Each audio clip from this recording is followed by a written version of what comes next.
Wow, Mr. Michel, today you wear the Chinese traditional clothes. Yes, I thought I'd try to match your outfit. Oh, really? Thank you Yes. so much. Would you please say some simple Chinese word to everybody? 你好，什么样？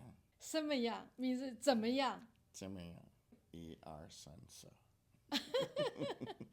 Very good. Today we would like to continue to ask you more about the STEM education question. So today the first question is how has the development of the artificial intelligence impact STEM education? So, first we started not having computers in the classroom. Then we introduced computers in the classroom. It allowed kids to write and read and get more information. The information highway has produced a lot of different things, and now students have access to all kinds of information. Now we need to not only be able to analyze the information, but we need to be able to ask critical questions to get the right kind of information. But the beauty of all this is that students can ask all kinds of questions. We have access to all kinds of information, and AI makes suggestions, but even more so now, students have to have critical skills. They have to understand how to ask the questions, how to ask the right questions, and then analyze the data to make sure that the question is, or the answer that they get to their questions is correct. As your expert of the 30 years of the STEM education experience, so what is your understanding of current the status of the STEM education in Ontario, especially in GTA, such as the teacher resource or the curriculum structure or the teaching quality in private school and public school? Well, education in Canada is very good. We're one of the top countries in the world, but we still have things that we can and we must improve on. For instance, a lot of schools have ancient technology. And what I mean by ancient, some of the technology is from the 50s or 60s. Other schools don't have any equipment to do the trades or introduce students to trades and so on. Most private schools have a hard time doing tech because they can't find teachers, and also they provide academic courses. They focus on academics, not necessarily on engineering or STEM courses. So there's a major difference between all kinds of different schools in what they provide for STEM education.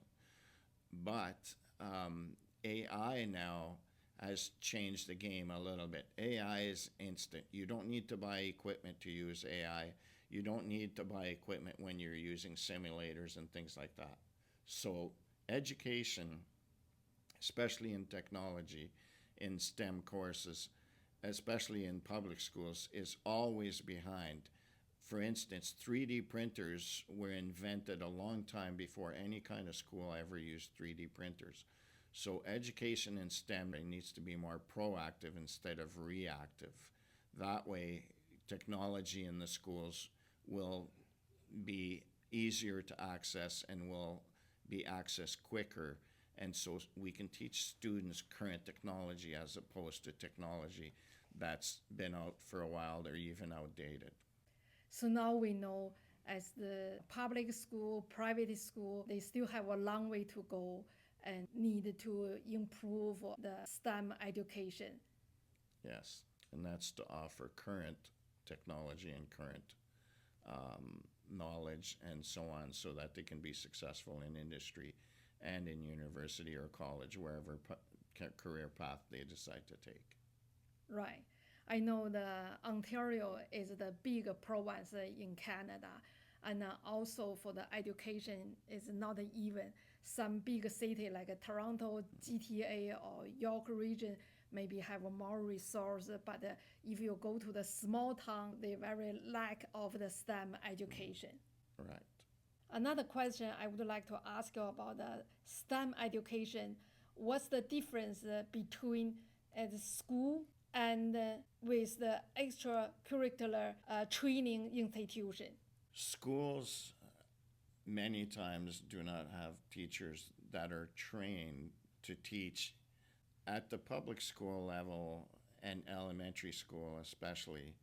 A lot of elementary teachers do not have the training to teach STEM courses or computer courses or computer programming.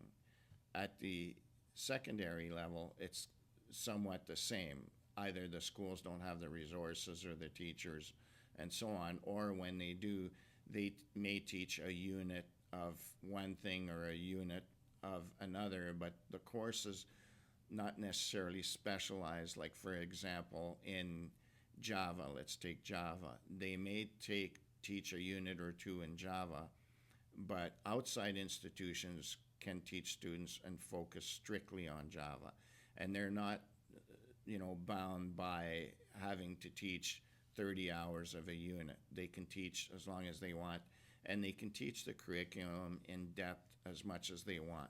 So private institutions kind of have a better chance of teaching more extensive subject areas because they're not bound by the restrictions of units and courses that have to teach specific expectations and so on. I think the outside of the school training center institution straightforward to focus the STEM education. They develop their curriculum and then they have the teachers focus to teaching only for STEM.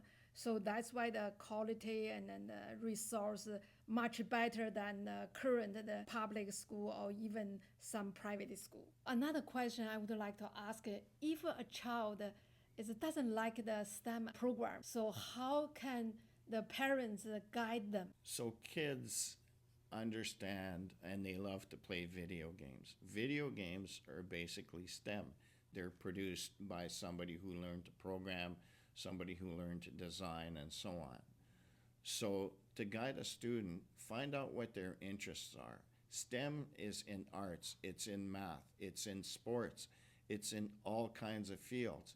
You just have to show your kid that this is part of STEM. This is an area of STEM. So everything that we do pretty much, STEM touches those subject areas. So STEM doesn't have to be hardcore mechanics or hardcore electrical or engineering.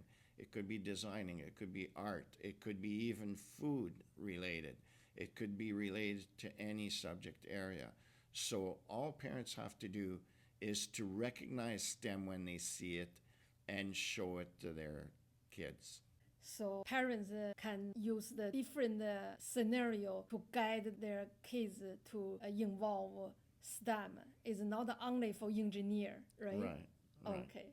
Chinese New Year coming soon. Would you please say Happy New Year in Chinese? 新年快乐. Very good. Thank you.